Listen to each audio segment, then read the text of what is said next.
রোজকার মতোই আমি খুব সকালে ঘুম থেকে উঠে ঠান্ডা ঠান্ডা পানি দিয়ে হাত মুখ ফ্রেশ করে রেডি হয়ে চলে যাচ্ছিলাম ক্লাসের জন্য।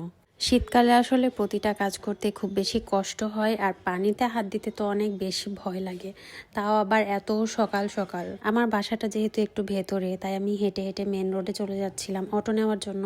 ক্লাসের ব্রেক টাইমে আমাদের সবাইকে স্ন্যাক্স হিসেবে একটা কলা এবং এক পিস কেক দিয়ে দিল। নাস্তা করে সবাই এই সময়টুকুতে বাইরে চলে যায়। কেউ রোদ পোহানোর বাহানা করে, কেউ আবার চা খাওয়ার বাহানা করে বাইরে চলে যায়। শুধুমাত্র আমি ক্লাসে একা থাকি এই পুরো 1 ঘন্টা। যেহেতু ঠান্ডা লেগে গলার অবস্থা অনেক খারাপ ছিল, গলা খুবই ব্যথা করছিল, তাই আমি আম্মুকে বলে দিয়েছিলাম। বাসায় ঢোকার সাথে সাথে আম্মু আমাকে 1 মগ কফি বানিয়ে দিয়েছিল, উইদাউট সুগার আর ব্ল্যাক কফি।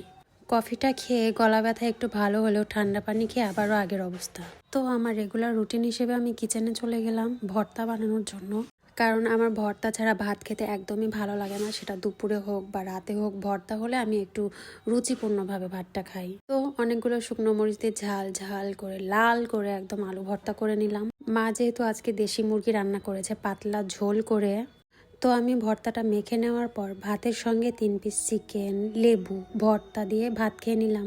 ভর্তার মশলাটা দেখেন যে কি পরিমাণে লাল হয়েছে। আমার আম্মু তো ভয়ে মুখে নেয়নি।